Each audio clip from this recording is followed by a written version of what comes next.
गौस पाक सरकार फरमाते हैं, मैं इधर बैठा हुआ था, वो उधर बैठा था मस्जिद में, वो खा रहा था। गौस पाक फरमाते हैं, मुझे भूख इतनी ज़्यादा लगी थी, जब वो लुकमा उठा के अपने मुंह में डालना चाहता था तो भूख की वजह से मुंह मेरा खुल जाया करता था, इतनी भूख मुझे लगी थी।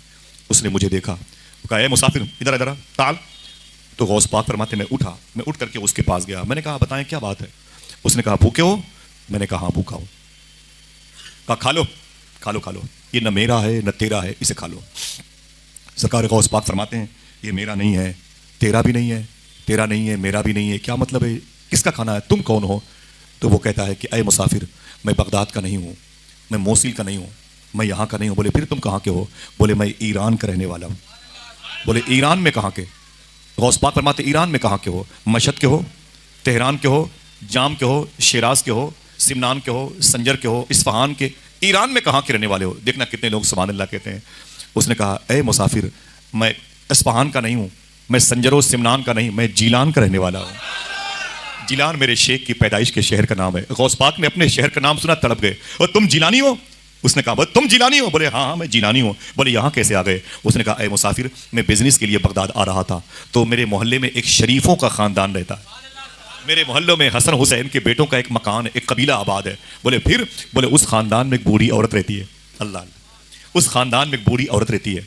अरे मुसाफिर सुन, पूरे जिलान वालों की जब दुआएं कभी कबूल नहीं होती हैं तो उस बूढ़ी औरत के कदम की मिट्टी उठा के दुआ की जाती है, अल्लाह दुआएं कबूल कर लेता है। वो औरत हमारे मोहल्ले में बूढ़ी है, लेकिन बड़ी ताबिंदा औरत है, बड़ी मुबारक औरत है। उसके दुपट्टे के एक धागे के सदके में अल्लाह दुआएं कबूल करता है। गौस पाक फरमाते हैं, उसका नाम क्या है? देखना कितने लोग बोलेंगे, उसका नाम क्या है? वो कहता है, उसका नाम मखदूमा फातिमा उम्मुल खैर है। आय हाय, यही नाम तो मेरे गौस पाक की अम्मी का था। अपनी माँ का नाम सुना, तड़प गए गौस पाक, रोने लगे। फरमाते हैं कि फिर यहाँ तुम कैसे आए? बोले, जब मैं बगदाद शरीफ से निकला ना तो मुझे इसी बूढ़ी खातून ने बुलाया। बोले, मेरे बेटे तुम कहाँ जा रहे हो? मैंने कहा, बगदाद बिजनेस करने के लिए। बोले, बगदाद में एक मदरसा है जिसे निज़ामिया कहते हैं, वहाँ पर मेरा बेटा अब्दुल कादिर पढ़ता है, तुम अपना काम करना ना, तो काम करने के बाद उसके मदरसे में चले जाना। मेरा बेटा अब्दुल कादिर उसी मदरसे में पढ़ता है, वो मुझसे बड़ी मोहब्बत करता है और मैं उससे बड़ी मोहब्बत करती हूँ। वो हमेशा के लिए मुझसे बिछड़ गया, लेकिन इन दिनों उसकी याद बहुत आ रही है, मेरे बेटे की याद बहुत आ रही है। ऐसा लगता है मेरा बेटा भूखा है, मेरा बेटा प्यासा है। ये बात हकीकत है कि बच्चे अगर भूखे प्यासे होते हैं तो माँ को खबर हो जाती है, सही है कि नहीं? लेकिन अगर माँ भूखी होती है तो बच्चों को खबर नहीं होती। बच्चे होटलों में खाना खा के घर जाते हैं, माँ के लिए सूखी रोटी भी नहीं होती। बच्चे पेप्सी, स्प्राइट, थम्स अप पी के जाते हैं, माँ के लिए बाल्टी में गर्म पानी रखा होता है गर्मी के दिनों। बच्चे अपनी बीवी के लिए इलाज के लिए उधर वेदांती, सहारा, शकुंतला, पीजीआई चले जाते हैं और अपनी माँ के लिए 10 रुपए की 2 गोली किसी बनिए की दुकान से खरीद के ला देते हैं। ये कैसा रिश्ता है? कभी आऊँगा तो मैं बताऊँगा कि माँ किसे कहते हैं। सरकार गौस पाक फरमाते हैं, मुझसे उसने कहा कि मुझसे उस बूढ़ी औरत ने कहा, बगदाद जाना तो मेरा बेटा अब्दुल कादिर है, उसको मेरा सलाम बोलना, ये कुछ खर्चे के पैसे उसको दे देना, इन दिनों उसकी याद बहुत आ रही है, उससे बताना कि तेरी माँ खैरियत से है। तो गौस पाक फरमाते, फिर? वो कहता, मैं बगदाद आया, मैंने अपना बिजनेस किया, मैं फारिग हो गया, फिर मैं उस मदरसे में गया जहाँ शेख अब्दुल कादिर पढ़ते हैं, जामिया निज़ामिया। जब मैं वहाँ गया तो मदरसे के बच्चे असातिज़ा टीचर्स थे, लेकिन अब्दुल कादिर नहीं था। मैंने कहा, शेख अब्दुल कादिर? बोले, जिलानी? मैंने कहा, हाँ। बोले, वो इमाम मूसा काजिम, इमाम जवाद तकी के रोज़े पर होगा। बोले, मैं वहाँ पर गया। बोले, सब मिले, अब्दुल कादिर न मिला। किसी ने कहा, करीब में इमाम आज़म अबू हनीफा की बारगाह है। बोले, सब मिले, अब्दुल कादिर न मिला। किसी ने कहा, कुरकुक सुलेमानिया, मोसिल, कुर्दिस्तान की तरफ होगा, यूनुस अलैहिस्सलाम की बारगाह। बोले, सब मिले, अब्दुल कादिर न मिला। किसी ने कहा, नजफ में मौला अली के रोज़े पर होगा। बोले, वहाँ गया, सब मिले, अब्दुल कादिर न मिला। किसी ने कहा, करबला में हुसैन अब्बास के पास होगा। बोले, वहाँ गया, अब्दुल कादिर न मिला। तो किसी ने कहा था, अब्दुल कादिर मदायन के जंगलों में गुम हो गया, वही गुम हो गया, उसकी अक्ल माऊफ हो गई, माज़ल्ला, उसकी अक्ल खराब हो गई, अब्दुल कादिर शायद इंतकाल कर गया। कहा, फिर मैंने अब्दुल कादिर को ढूंढते ढूंढते थक गया, मेरे अपने पैसे खत्म हो गए। बोले, फिर? बोले, अब जो पैसे मेरे पास उसकी माँ ने दिए थे, उन पैसों से खरीद खरीद कर मैंने खाना शुरू कर दिया। उन्हीं पैसों का ये खाना है जो अभी मैंने तेरे सामने रखे देखे, इसीलिए मैंने तुझसे कहा, इसे खा ले, न मेरा है न तेरा है। इतना सुनना था, गौस पाक बहुत रोए, इतना रोए, आंखों से आंसू निकले। उसने कहा, ए मुसाफिर, तू रोता क्यों है? गौस पाक फरमाते हैं, अय मुसाफिर सुन, जिलान से आने वाले, जिस अब्दुल कादिर को तू ढूंढ रहा है वो मैं हूं, जिसके लिए तूने इतनी दिक्कतों का सामना करना पड़ा तुझे, वो मैं हूं। उसने कहा, तुम जिलानी अब्दुल कादिर हो? फरमाया, मैं हूं। कहा, वो तेरे बाप का नाम शेख मूसा जंगी दोस्त है? फरमाया, हाँ। तेरी माँ का नाम फातिमा उम्मुल खैर? कहा, हाँ। कहा, तेरे दादा अब्दुल्ला जिलानी? फरमाया, हाँ। कहा, तेरी पुप्पू आयशा? फरमाया, हाँ, ये मेरे घर के लोग हैं, ये मेरी माँ है। वो लिपट गया। उसने कहा, अरे अब्दुल कादिर, तू बड़ा खुशकिस्मत है, तुझे उस माँ का शिकम मिला जिसके नाम के सदके में अल्लाह दुआएं कबूल करता है। तो उस शरीफों के खानदान का है, शुरफा के खानदान का, तू हसनी हुसैनी लाल है। मैंने कहा, हाँ। ये बता, मेरी माँ कैसी है? मेरी माँ कैसी है? उसने कहा अब्दुल कादिर तेरी माँ ठीक है, ज़ोफ़ है, बुढ़ापा है, लेकिन तेरी माँ ठीक है। गौस पाक फरमाते मुझे उसने पैसे दिए, कल यहाँ क्या होगा, लंगर बटेगा। क्यों? क्या इदरीस साहब के पास पैसे फालतू हैं कि हमें और आपको खिलाएंगे? उनके घर में कोई खाने वाला नहीं है, उनके बच्चे नहीं है, घर की बीवियाँ, उनके बच्चों के बीवियाँ नहीं है, क्या ज़रूरत है सब करने की? लेकिन ऐ दोस्तों सुनो, हुजूर गौसे आज़म से किसी ने पूछा था कि ऐ शेख अब्दुल कादिर, सबसे बड़ी नेकी किसे कहते हैं? सवाल समझ गए? सबसे बड़ी, ना ना ना ना, ऊँची बोले, सबसे बड़ी, हाथों को उठाएं पहले, सबसे बड़ी, सवाल समझो फिर जवाब समझोगे, सबसे बड़ी नेकी किसे कहते हैं? गौस पाक ने जुमला इरशाद फरमाया था, मैंने नेकियों की फाइल उलट पलट के देखी, लेकिन सबसे बड़ी नेकी अल्लाह की बारगाह में जो मुझे मिली है वो ये है, पब्लिक को खाना खिला दिया जाए। हाय हाय, जरा मोहब्बत से कहते हो सुभान अल्लाह। भूखों को खाना खिला दिया जाए, मुसाफिरों को खाना खिला दिया जाए, अपने घर में नमाजियों को बुला के चाय पिला। नेकियों, यही जुमला गौस पाक के लंगर खाने पे लिखा हुआ है। सुभान अल्लाह कह रहे। मैंने नेकियों की फाइल उलट पलट के देखी, सबसे बड़ी नेकी अल्लाह की बारगाह में मखलूक पब्लिक को खाना खिलाने वाली नेकी। यही वो अमल था जिसने उभारा, और फिर कल इंशाल्लाह गरीबों की शिकम परवरी का इंतजाम होगा और गौस पाक का लंगर होगा। तो सूफी सुल्तान फरमाते कोई आए चाहे ना आए, गौस पाक का नुमाइंदा जरूर आता है। जरा मोहब्बत से कह दो सुभान अल्लाह। मैं अपनी बहनों से गुजारिश करूंगा, अपनी माओं से, अपनी बेटियों से, हर जुमेरात को गौस पाक की नियाज किया करें। दिल से बोले इंशाल्लाह, हर जुमेरात को गौस पाक की नियाज किया करें, ठीक है? अपने हाथों से बावजू बनाया करें और अपने हाथों से ही फातिहा किया करें। किसी इमाम और मौज़िन को तकलीफ ना दें, आप अपने घरों में खुश रहें, बावजू नियाज करें, पर्दों में इतर लगाएं, मुसल्लों में सजदा करने की जगह पे इतर लगाएं, अपने सब बाल बच्चों को लेकर के जो रब ने दिया, बहनों को, घर के ससुर, सबको लेकर के आप बैठें और फिर हुजूर गौस पाक को याद करके नियाज करें। कुछ नहीं आता, 11 मरतबे सूरह फातिहा, 3 मरतबे सूरह अलहम्द शरीफ, सूरह फातिहा ये पढ़ करके, सूरह कुल हुवल्लाहु अहद शरीफ, सूरह इखलास और सूरह फातिहा 11 और 3 मरतबे पढ़ करके अपने हाथों को उठा दें। गौस पाक सब जानते हैं और कुछ करने की जरूरत है। इंशाअल्लाह बड़े पीर की निगाह तुम्हारे घरों की तरफ रहेगी, इंशाअल्लाह कह दें।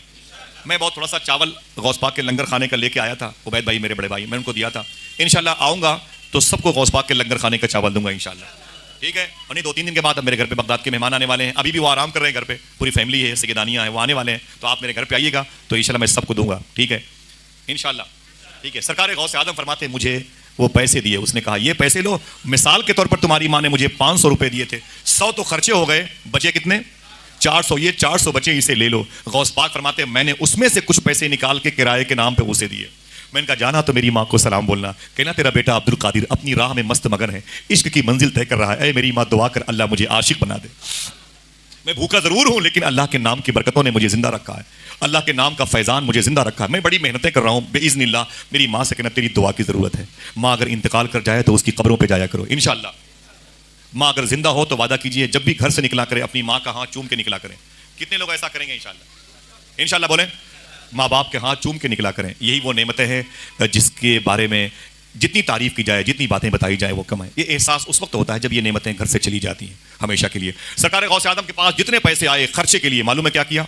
उसी किसी बैंक में जमा नहीं किया, किसी उस्ताद को नहीं दिया, हुजूर इसे रखे रहें, 10-10 रुपए हर महीने लेंगे और मुझे खर्चे के लिए दीजिएगा। हुजूर गौस पाक उन पैसों को लेके बगदाद की मंडी में आए, होटलों से खाना खरीदा, फ्रूट्स खरीदे, मेवा की चीज़ें खरीदी और फिर गुलाम नौकर चाकर को बुला लिए, ठेले बुला लिए और कहीं ठेलों पर, कहीं लोगों की पीठ पर, कहीं पे सरों पे रख के खाना पूरे पैसे का लदवाया और पूरे बगदाद के फ़कीरों में बांटने लगे, बगदाद के साइलों को देने लगे, बगदाद के भूखों को खिलाने लगे और पूरे पैसे से बगदाद में लोगों को खाना खिलाया। एक दोस्त से मुलाकात हो गई, उसने कहा शेख अब्दुल कादिर ये क्या बात है, कल तो भूखे थे आज लंगर चल रहा है। सरकार गौस पाक फरमाते हैं ये लंगर के पैसे मुझे मेरी माँ ने भेजे थे। बोले काहे के लिए? बांटने के लिए? फरमाया ना ना, बांटने के लिए नहीं, मुझे खर्चे के लिए भेजे थे, 2-4 महीने मेरे खर्चे के पैसे थे। बोले फिर? बोले सारे पैसे जो खर्चे वाले थे उसे मैंने सामान खरीद करके बगदाद के गरीबों को बंटवा दिया है। उसने कहा अब्दुल कादिर तो अजीब इंसान है, अरे कल क्या खाएगा, अरे कुछ तो बचा लिया होता, कल क्या खाएगा? सरकार गौसे आज़म फरमाते तुम चुप रहो, तुम्हें नहीं पता जो परवरदिगार आलम एक दिन अब्दुल कादिर को इतना दे सकता है वो कल अब्दुल कादिर को भूखा थोड़ी मार देगा। ये किसने कहा कि इदरीस साहब आप डेग चढ़ाएंगे तो चावल कम हो जाएंगे, मसाले कम हो जाएंगे, पैसों से गोश्त आएंगे, मुर्गी, तो फिर वो पैसे ना ना ना ना ना ना। जब अल्लाह इतनी ताकत एक दिन देगा तो फिर इंशाल्लाह हमेशा खिलाने की ताकतें भी गैब से देगा इंशाल्लाह। समझ रहे हैं? अल्लाह ताला ये मुबारक सुन्नतों को हम सब के लिए अमली मैदान में लाने की तौफीक अता फरमाए। खिला के खाओगे इंशाल्लाह। सारे पैसे गौस पाक ने बांट दिए। गौस पाक दर्जे महबूबियत से निकल करके दर्जे इश्क तक आ गए। अब जब आशिक बन गए उम्र हो गई 25 साल। कितनी? 25 साल यहाँ थे और 25 साल गुजारी जंगल में मदायन के। 25 इसे मिला दें, 25 इसे मिला लें तो 50 होते हैं। और जब 50 साल उम्र पूरी हो गई तो आशिक बन गए। अब जब आशिक बन गए तो बगदाद की तरफ देख के बोले, अय मेरे मौला मैं कहाँ जाऊं, मेरे लिए कहाँ हुक्म है, कहाँ बिजनेस, कहाँ कारोबार, कहाँ पढ़ाना, क्या करना है। आवाज आई, अय अब्दुल कादिर ये बगदाद तेरे लिए। बोले ना ना मेरे मौला मैं यहाँ नहीं रहूंगा, लोग अच्छे नहीं हैं। फरमाया मेरे मौला ने, अय अब्दुल कादिर ये शहर तेरे लिए। बोले मेरे मौला मैं यहाँ नहीं रहूंगा। आवाज आई, ये शहर तेरे लिए। बोले मेरे मौला मुझे ये शहर पसंद नहीं है, यहाँ ओबाश टपोरी किस्म के लोग रहते हैं, नशाखोर बहुत हैं, हलाल और हराम की तमीज नहीं है, औरतों में बेपर्दगी है, मर्दों में तायुश परस्ती है, मैं इस शहर में नहीं रहूंगा। आवाज आई, तुझे इसी शहर में रहना है, तुझे इसी। गौस पाक फरमाते मैं मचल गया। जब आशिक बन चुके थे तो फिर अब दर्जे महबूबियत पर आना है, अब बातें इनकी फॉलो की जाएंगी। कहते हैं मेरे मौला अगर मैं बगदाद में रुकूंगा तो फिर मेरी कुछ शर्तें भी हैं, तुझे माननी पड़ेंगी। किससे कह रहे हैं? ऊंची बोलो। अल्लाह से कह रहे हैं। आप कुतवाल से नहीं कह सकते, दरोगा जी से नहीं कह सकते, विधायक से नहीं कह सकते, ये गौस पाक अल्लाह से कहते हैं मेरे मौला अगर मैं इस शहर में रहूंगा तो मेरी कुछ शर्तें हैं। आवाज आई, बोल अब्दुल कादिर तेरी शर्त क्या है? तो गौस पाक फरमाते हैं मैंने 70 शर्तें गिनाई। कितनी? ऊंची बोलो। मैंने 70 शर्तें गिनाई और अल्लाह ने मेरी हर एक शर्त को 70 मरतबे कह के कबूल की है। एक दिन तकरीर कर रहे थे गौस पाक ने फरमाया, अरे बगदाद वालों अगर कहो तो बता दूं उन 70 शर्तों में एक शर्त क्या थी? लोगों ने कहा हुजूर बता दें। तो सरकार गौस आजम फरमाते उन 70 शर्तों में एक शर्त यह भी थी। मैंने कहा अरे मेरे मौला मेरी एक शर्त यह भी है कि जो मुझसे मोहब्बत करे बगैर तौबा के उसे मौत नहीं आनी चाहिए। अल्लाह अल्लाह अल्लाह अल्लाह। कहो तो दूसरी बता दूं, किसी बता दूं? ये किताब में नहीं है, ये किताब में नहीं है कि यही वो दूसरी शर्त है, लेकिन एक वाकया है। लेकिन गौस पाक के उन 70 मारूजात में एक ये भी है। गौस पाक के खादी में शेख बक्का बिन बतू गौस पाक के पीछे पीछे चलते थे। उस्ताद शेख हम्माद अब्बास के रूम में आए और जब रूम में आए ना तो सरकार गौस आजम के उस्ताद बैठे थे। गौस पाक खड़े हो गए और खड़े होकर के आपने अदब से खुतबा पढ़ा और खुतबा पढ़ने के बाद तकरीर शुरू कर दी। और जब तकरीर शुरू की तो टॉपिक क्या था? नमाज रोजा नहीं, मौत कज़ा व कद्र नहीं। मालूम है क्या टॉपिक था? अपनी ही जात। ऐ बगदाद वालों तुम्हें पता है अब्दुल कादिर कौन है? अपने ही बारे में गौस पाक ने बड़ी बड़ी बड़ी बड़ी बातें की और देर तक की। तकरीर जब खत्म हुई तो आपके उस्ताद ने कहा अब्दुल कादिर इधर आओ। जब गौस पाक अपने उस्ताद के पास गए तो उस्ताद शेख हम्माद ने कहा अब्दुल कादिर तुझे पता है बहुत ओवर बोलते हो। इनके उस्ताद ने कहा बहुत ओवर बोलते हो, अपने बारे में कोई इस किस्म की बातें करता है, मैं ये हूं, मैं वो हूं, मैं वो हूं, मैं वो हूं। सुन अब्दुल कादिर तुझसे अल्लाह मैदान मैशर में तुझसे भी अल्लाह सवाल करेगा, संभल के बोला करो। फरमाते हैं उस्ताद ऐ अब्दुल कादिर अल्लाह तुझसे भी मुआखजा करेगा, गिरफ्त करेगा, तुझसे भी मैदान मैशर में सवाल करेगा अल्लाह, लिहाजा संभल के बात किया करो, इतना ओवर न बोला करो। गौस पाक के खादिम शेख बका कहते हैं कि गौस पाक का चेहरा बदल गया। आपने अपना दाहिना हाथ अपने उस्ताद के सीने पे रखा, रखने के बाद हटाया और हटाने के बाद फरमाया ऐ मेरे उस्ताद देखो मेरे दाहिने हाथ की हथेली पे क्या लिखा हुआ है। देखना कितने लोग सुभान अल्लाह कहते हैं। तो शेख हम्माद अब्बास कहते हैं मैंने शेख अब्दुल कादिर के दाहिने हाथ की हथेली को देखा तो उसमें लिखा हुआ था ऐ हम्माद अब्बास अल्लाह फरमाता है मैं अब्दुल कादिर से मैदान मैशर में कोई सवाल नहीं करूंगा। ये उन 70 में से दूसरी शर्त है। मुझे कई बातें मालूम है, ये बताया था सूफी साहब के ने, लेकिन हुजूर गौस आजम सरकार है, जरा प्यार से कह दो सुभान अल्लाह। तो ये खाने खिलाने वाली रस्म को जिंदा रखोगे इंशाल्लाह? इंशाल्लाह बोलो। खिला के खाओगे, ये गौस पाक की सुन्नत है। हाँ, कल लंगर की धूम धूम रहेगी इंशाल्लाह। गौस पाक का नुमाइंदा आएगा इंशाल्लाह। गौस पाक ने खिदमत की, 5000 ईसाइयों ने यहूदियों ने कलमा पढ़ा। गौस पाक की बात करूंगा तो 6-7-8 घंटे में खत्म होती है, लेकिन बातें आखिरी हैं। ठीक, हुजूर गौस आजम सरकार के हाथों पे कलमा पढ़ने वालों की तादाद 5000 है। कितनी? 1.25 लाख लोगों ने तौबा किया शराब से, जना से, चोरी से। 1.25 लाख गौस पाक के मदरसे से आलिम दीन फारिग हुए। हफ्ते में 2 तकरीर गौस पाक मैदान में करते थे। हर तकरीर में 400-400 लोगों को अल्लाह अपना वली बनाता था। 400-400 जनाजे उठा करते थे। इंसानों की तादाद 70,000 के आसपास होती थी, जिन्नात उससे ज्यादा होते थे। और फरिश्ते कितने होते थे? या तो आप गिन के बताएं या मुझसे सुन लें। सरकार गौस आजम फरमाते हैं इंसान 70,000 से ज्यादा होते थे। मेरी कुर्सी लगती थी बाबू शेख में और बाबे हलब तक 2.25 किलोमीटर दूर तक लोग बैठते थे। ठीक, 70,000 का मजमा होता था, जिन्नात उससे ज्यादा होते थे। और फरिश्ते, गौस पाक फरमाते कभी कभी मैं तकरीर के बीच में अपना सर उठाता आसमान की तरफ तो इतने फरिश्ते आसमान के नीचे जमीन के ऊपर हवा में उड़ते हुए लटके हुए मेरी तकरीर को सुनते रहते थे कि मुझे आसमान दिखाई नहीं देता था। ये गौस पाक की तकरीर सुनने वाले लोग हैं। हर वली आते थे, देखना कितने लोग बोलते हैं सुभान अल्लाह। गौस पाक की तकरीर सुनने के लिए हर वली आता था। वली ही नहीं रसूल भी आते थे, रसूल ही नहीं रसूलों के सरदार भी आते थे।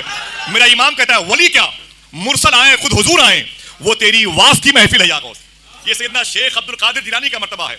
वलियों की पोस्टिंग करवाते हैं ख्वाजा खिजर, क्या नाम है? ख्वाजा खिजर। वलियों की पोस्टिंग करवाते हैं। वो सैनी के कुतुब को उठाया तो भेज दिया मूरतगंज, वहां के अब्दाल को उठाया तो इलाहाबाद भेज दिया, इलाहाबाद के औताद को उठाया तो कानपुर भेज दिया, वहां के मरजूब को उठाया तो लखनऊ भेज दिया। ख्वाजा खिजर वलियों की पोस्टिंग करते हैं।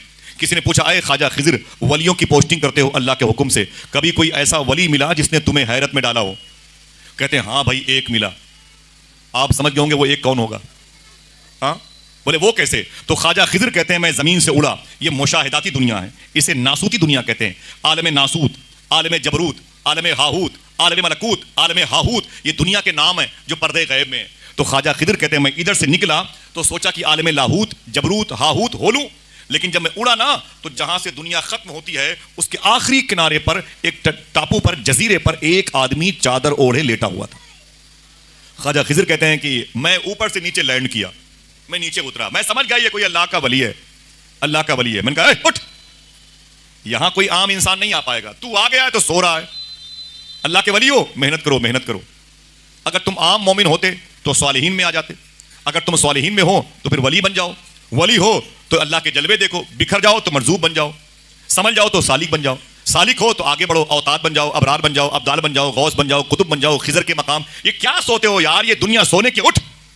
ख्वाजा खिजर कहते हैं अल्लाह की बारगाह से आवाज आई, अय खिजर संभल के संभल के संभल के। मैंने कहा मेरे मौला ये कौन है? आवाज आई, सुन खिजर, तू जिससे मोहब्बत करता है वो मैं हूं, तू जिससे मोहब्बत करता है वो मैं हूं, और मैं जिससे मोहब्बत करता हूं ये वो है, इसका नाम शेख अब्दुल कादिर जिलानी है।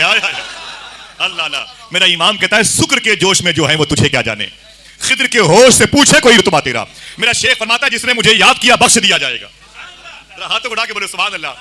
जिसने मुझे याद किया बख्श दिया जाएगा, जिसने मेरे बारे में अच्छा गुमान रखा बख्श दिया जाएगा, जिसने मुझे तसव्वुर में बसाया वो समझ लो कि नेकियां करने में लगा हुआ है। सुनो बगदाद वालों, विलायत जिसको लेने के लिए लोगों की उम्रें घिस जाती हैं, गौस पाक फरमाते हैं विलायत मेरे घर की खूंटी पे टंगी रहती है, विलायत मेरे घर की खूंटी पे टंगी रहती है, जिसको चाहता हूं उतार के दे देता हूं और जिसकी चाहता हूं उतार के टांग देता हूं। अल्लाह अल्लाह। फरमाते मेरे दादा ने फरमाया था मन ज़ारा कब्री वजबत लहू शफाअती। मैंने अपने दोस्तों को बताया अभी बगदाद में 3 दिन पहले, मैंने कहा सुनो गौस पाक ने यहां खड़े होकर इरशाद फरमाया, मेरे दादा ने इरशाद फरमाया है कि मन ज़ारा कब्री वजबत लहू शफाअती, जिसने मेरे रोजे की ज़ियारत की उस पर मेरी शफाअत वाजिब है। गौस पाक फरमाते सुनो बगदाद वालों, ये मेरे दादा ने फरमाया जिसने रोज़े रसूल मेरा देखा, मेरा दरबार देखा, उस पर मेरी शफाअत कंपलसरी वाजिब हो गई, और मैं उनका बेटा अब्दुल कादिर कह रहा हूं जो मेरी इस गली से गुजर जाएगा उस पर मेरी शफाअत वाजिब है। अल्लाह अल्लाह, क्या शान है सैयदना शेख अब्दुल कादिर जिलानी की। 2005 में इंतकाल किए मुफ्ती अब्दुल करीम बयारवी, बयारा में 1.5 लाख औलिया लेटे हुए हैं, ईरान के बॉर्डर पर है, कुरकुक के करीब, ये सद्दाम हुसैन शहीद के मकानात के आगे मोसिल का इलाका है, बयारा शरीफ। मुहद्दिस इराक मुफ्ती अब्दुल करीम बयारवी बहुत बड़े बुजुर्ग हैं, उनकी मदार शरीफ पर मुझे वो ले गई थी जिनका नाम था फातिमा खाला, उनकी मदार पर मुझे ले गई थी। फातिमा खाला गौस पाक से बातें करती थी, एम्बेसडर हाउस में सर्विस करती थी बगदाद शरीफ में, ईसाई थी, गौस पाक के रोजे को देखा तो इस्लाम कबूल कर लिया। तकरीबन 30-35 साल वहां खिदमत की और 2-3 साल पहले उनका इंतकाल हुआ है, मकबरे सकरान में लेटी हुई हैं। मैं बगदाद में जाता था, उनकी बड़ी खिदमत करता था, वो मुझसे कहती थी गौस पाक से मैं बातें करती हूँ, बड़ी मुबारक खातून थी, मुझे ले गई, बोले शेख मुफ्ती अब्दुल करीम बयारवा, बयारा ये मज़ार शरीफ है, फातिहा फातिहा पढ़ो। वो इतने बड़े बुजुर्ग हैं, उनसे किसी ने पूछा था अरे मुफ्ती अब्दुल करीम बयारवी, गौस पाक ने फरमाया जो मेरी इस गली से गुजर जाएगा उस पर मेरी शफाअत वाजिब है, इसके बारे में आप क्या कहते हैं? तो मुफ्ती अब्दुल करीम बयारवी मुहद्दिस इराक फरमाते हैं मुझे नहीं मालूम कि गौस पाक ने ये बात क्यों की, मुझे नहीं मालूम। हाँ इतना मुझे मालूम है मैंने मदीने वाले आका को, आमीना के लाल को इस गली से 12 गुजरते हुए देखा है। गोया ये गुजरगाहे मुस्तफ़ा है, सुभान अल्लाह, ये गुजरगाहे मुस्तफ़ा है। और जो लंगर आप कल खाएंगे ना उसमें गौस पाक के लंगर का चावल मिला होगा, उस चावल की तासीर क्या है, यही मुफ्ती अब्दुल करीम बयारवी फरमाते हैं, ऐ लोगों गौस पाक के लंगर में जाया करो तो खड़े होकर लंगर खाया करो, खड़े होकर लंगर खाया करो। क्यों कहा? इसलिए कि गौस पाक के लंगर का जो खाना है वो जमजम के बराबर है। मैं आप चलोगे ना इंशाल्लाह बगदाद शरीफ? फिर से बोलो भाई, सुस्ती मत दिखाओ वरना अभी ले चलूंगा इंशाल्लाह, ठीक है? चलना ना इंशाल्लाह। मुझे अच्छे लगते हैं वो चेहरे जो गौस पाक से मोहब्बत करते हैं, जिनके दिलों में गौस पाक की बारगाह में हाजिरी का जज्बा है। अल्हम्दुलिल्लाह रब्बिल आलमीन। मैं चलूंगा, आप चलेंगे दिखाऊंगा। मेरा एक दोस्त है वहाँ पर, क्रिश्चियन था पहले, अब इस्लाम कबूल कर लिया। मालूम है क्यों किया इस्लाम कबूल? उसकी बीवी उसके बच्चे अमेरिकन बमबारी मार दिए गए। वो करीब में गौस पाक के मोहल्ले के पास रहता है, गोरा गोरा सा खूबसूरत 45-48 साल के, बहुत खूबसूरत आदमी है माशाल्लाह। तो इस्लाम वो क्यों कबूल किया? जब ब्लास्ट हुआ, अमेरिका बमबारी कर रहा था, उसके बीवी बच्चे सब मार दिए गए। अब बेचारा कहाँ जाता वो? तो किसी ने कहा कि भाई मैं भूखा मरता हूँ, मैं कहाँ जाऊँ, मेरी समझ में नहीं आता। तो किसी ने कहा पागल आदमी है, ये गौस पाक का लंगर खाना चलता है, बमबारी हो कि ना हो लंगर बंद नहीं होता, जाके सुबह शाम लंगर ले लिया कर और खा लिया कर। आपको मालूम होना चाहिए, देखना कोई बोलता नहीं बोलता, सुभान अल्लाह, गौस पाक का लंगर खाते खाते उसने इस्लाम कबूल कर लिया।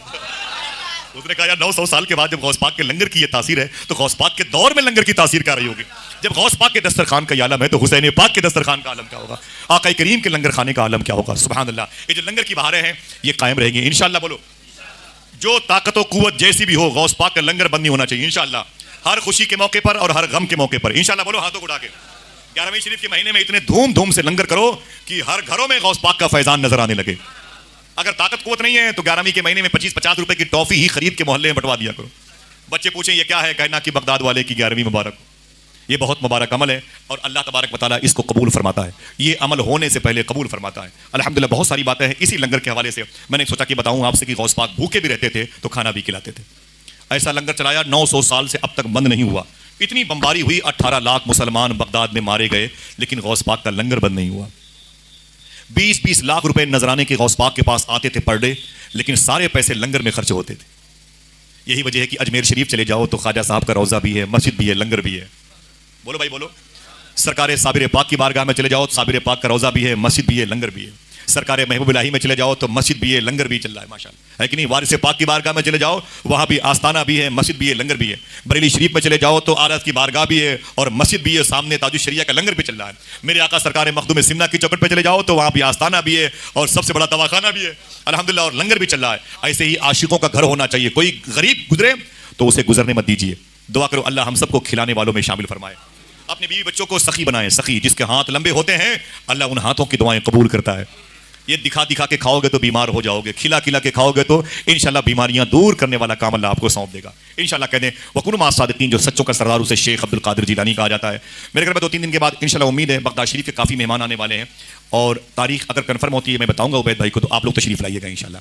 कुछ तबरुकात भी मैं दूंगा इंशाल्लाह आप सबको। और मेरे पास अभी तो गौस पाक की बारगाह में नहीं, मैं तो अम्मी के लिए कुछ लाया था, आराम से, कोई बात नहीं माशाल्लाह। वो आयशा फातिमा की विलादत के मौके पर मैं आया हूँ और ये एक नक्श मुबारका है सरकार गौस पाक की बारगाह का। ये जो है ना